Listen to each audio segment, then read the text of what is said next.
Hi, I'm Alyne. Welcome to my kitchen, and today it's What's Up Wednesday. What's Up Wednesday? What up? What is this? What is it? It looks deformed. You're gonna get me my picture.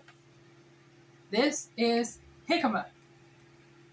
So what is it, and how do you use it in cooking? And y'all, I got notes. I actually took notes on what jicama is. Okay, and there's a reason for that. The way it's spelled, you could say Jicama, Jicama. It is spelled Jicama. So why would the J be silent when you say Jicama? Because it comes from south of the border. And they're But what jicama is.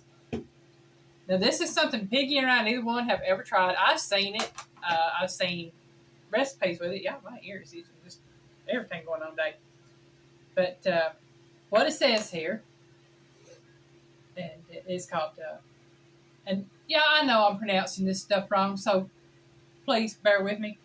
It's Pachyrizis erosus. Pachyrizus,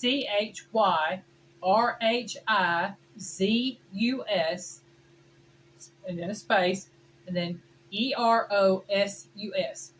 Pachyrizis erosus. So those of you like Shirley or others who may know Spanish pretty well and all that, y'all might can instruct us on how that's actually said. This is actually like the Latin family name for it. So same thing. So commonly known as jicama and also known as Mexican turnip, a native Mexican vine in the pea family, although the name jicama most commonly refers to the plant's edible tuberous root. And that would be this. The pea family? That's what I said, the pea That's family. far too big to be considered anything close to a pea. Now, this is the root. This is the root of the plant. Still. And it has a vine growing up that has little pods that look like peas growing off of it. Okay. Pachyrizis tuberosus and Pachyrizis hippa are the other two cultivated species in the genus. So there's a total of 3. Erosus, tuberosus, and a hippa. Now, tuberosus I get. Yeah. Okay. The 2 cultivated forms of Pachyrizis erosus are Jicama de agua and Jicama de leche. Or de leche. Jicama de leche. Okay. Both named for the consistency of the juice. The leche form has an elongated root and milky juice. The aqua form has a top-shaped to oblate root and a more watery, translucent juice, and is the preferred form for the market. And that would be this one right here. This is the oblate or top-shaped form for the Jicama de agua. Okay? All right, sure. Aqua meaning water, leche meaning milk, okay? Milk water. Yeah. All right. The root's exterior is yellow and papery, and for me it kind of looks brown, but, yeah, no, I don't know. While the inside is creamy white with a crisp texture that resembles a raw potato or pear. The flavor is sweet and starchy, reminiscent of some apples or raw green beans. That would be the inside, not the outside. Whatever you said, and pear? Raw potato. Said the crisp texture resembles a raw potato or pear on the inside. Yeah, well, I can't wait to see that. Yeah. Again, the flavor is sweet and starchy, reminiscent of some apples or raw green beans, and it is usually eaten raw, sometimes with salt, lemon or lime juice, and chili powder. Jicama is also used in soups and stir-fried dishes in the Asian communities. And it is often paired with chili powder, cilantro, ginger, lemon, lime, orange, red onion, salsa, sesame oil, grilled fish, and soy sauce. Raw jicama is 90% water, 9% carbohydrates, and 1% protein, and it contains negligible fats. That looks too solid to be 90% water. Well, there's a lot of other vegetables and stuff out there that are mostly water that are real solid. You wouldn't think about it until you started eating them. So. Well, it's just like the human body. It's over 90% water. You wouldn't think so. True. Okay, so I'll be trying the jicama raw with some lime salt, chili powder, soy sauce, sesame oil. Let's see, I have some, I actually have soy sauce, sesame oil, hoisin sauce. I have chili powder. I have some rice vinegar. And I have some lime salt that I have made up with lime zest and sea salt. So these are the things I'm going to be trying the jicama with, and I'll be trying it by itself. So it's a foundation that you got to do a whole lot to make something out of it. Well, you can eat it by itself, or you can make slaws out of it, or you can just eat it with different sauces, or you can put it with other foods to eat, mix it in salsas and things like that. All right, well, you know, as they say, proof is in the pudding. Let's do something with it and find out. Well, I've got to see how to go about peeling it, first of all. And this is going to be the hard part, y'all. So what I may do is once I get cut through this thing, see, nice. Well, it looks kind of like a tater on the inside. Yeah. We're going to take it very slow. You might need to put this on time lapse or take a break. How about I take a break and come back once this is peeled and cut? There you go. Okay. All right! All right, y'all can see I have everything ready here. Now this is the jicama that has been peeled, and we've cut some of it off. We've got some here that is shredded. And that was just 2 little small pieces that made that pile. And I cut 1 piece off, and it made this little pile here. Here we have chili powder. Chili powder with lime salt. We have lime salt. This is rice wine vinegar. This is hoisin sauce. Here we have sesame oil and soy sauce. So what I'm going to do is I'm going to take a bite with each item, and I'll take a bite in between. But first of all, I'm going to it's meant to be eat just like that, just with something on it? Yeah. Oh.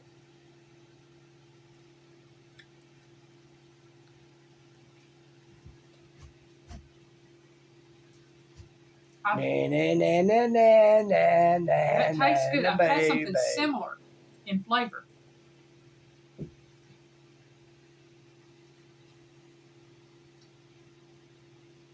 But I can't think of what it was I had that very similar. Well, texture and consistency is almost like a radish. Yeah. But it's got a sweeter flavor that's not overtly sweet, but it's not like a pear, not like an apple in that. I mean, the consistency of the flesh is, but the flavor... Almost like an apple, but radishy. Yeah, like a radishy apple. I mean, that's good. I'm going to try it with a little bit of the... That's just with the chili powder on it now.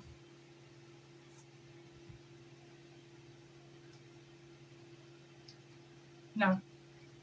That one don't do it for me. It's good.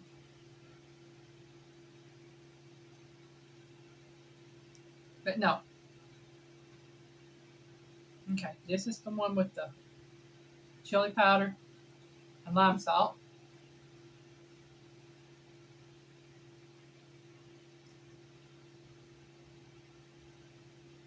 Better than chili powder by itself, but still not my all-time favorite. I'm just not, So I'm going to do this. Now this is the lime salt by itself. Again, I just took some sea salt and put some lime zest in it and let it sit. Oh, yeah, I like that.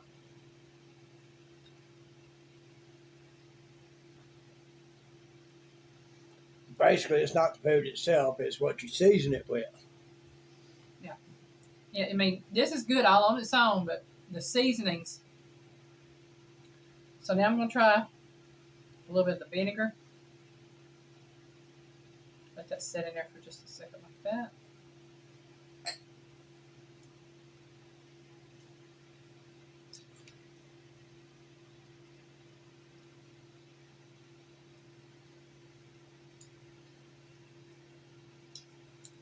Oh, that one didn't work. Don't get me wrong, I like the vinegar. I actually love the vinegar, but I don't like it on that. Okay. Try a little of the hoisin sauce. Yeah.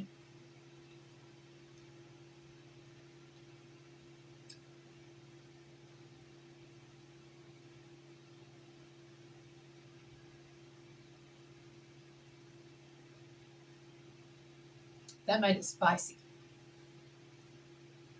The hoisin sauce is pretty darn good by itself. The hoisin sauce is really good and it's not overly spicy. But you mix the hoisin sauce with the jicama and it's got a bite to it, like a radish. All right, now I'm going to try the sesame oil.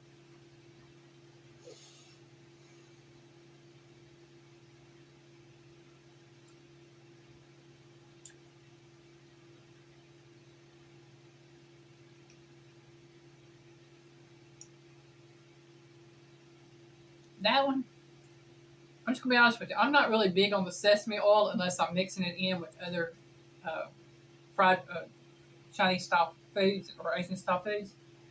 But that actually has a pretty good consistency together. Now I'm going to try the soy sauce here.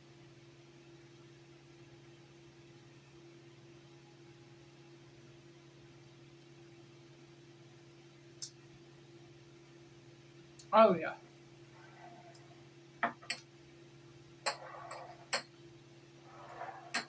These two are my favorite. And I have a feeling it's because they have that saltiness to them. This one, not so much because of the chili powder in it. I wasn't impressed with the chili powder flavor with this, even though it says that it's served with it a lot. My two flavors are the lime salt and the soy sauce. And I'm going to try it with this. And y'all, please don't laugh at me. I'm not an expert at this.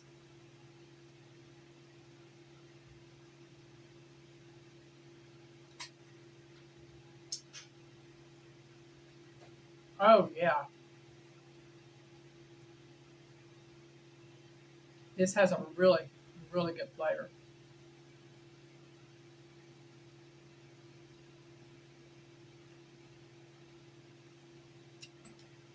Mm-hmm.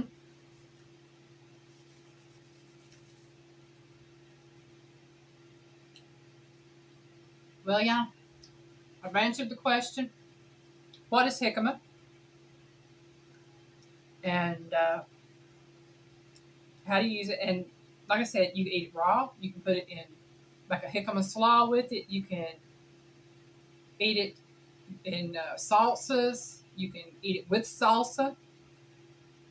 You can make little jicama chips to eat.